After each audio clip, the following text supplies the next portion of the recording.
வாக்கியம் மத்தேயு 10:16. Verse Matthew 10:16. சாந்தமுள்ள ஆடுகளாய் இருக்கிற உங்களை பட்சிக்கிற ஓநாய்களுக்குள்ளே அனுப்புறது போல நல்ல மேய்ப்பனாகிய நான் உங்களை மாம்சத்திற்குரியவர்களுக்குள்ளே அல்லது உள்ளத்தில் பட்சிக்கிறவர்களுக்குள்ளே என் ஆடுகளை என்னிடம் கொண்டு சேர்க்கும்படி அனுப்புகிறேன். ஆகையால் சர்ப்பங்களைப் போல் கவனம் உள்ளவர்களாயும், இன்னும் சொன்னால் உங்களை தப்புவித்துக் கொள்ளும் புத்தி உள்ளவர்களாயும், அப்படியே உங்களை துன்பப்படுத்தும் உலகத்தில் அது நிமித்தம் வெறுப்புள்ளவர்களாய் இராமல் புறாக்களைப் போல் கபடமற்றவர்களுமாய் இருங்கள் என்றார்.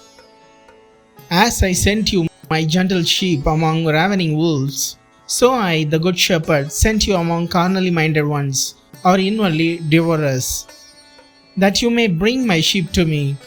Therefore be wise as serpents in order to escape from the evil schemes, and don't be hateful in the midst of the world that resists you, but guileless as doves.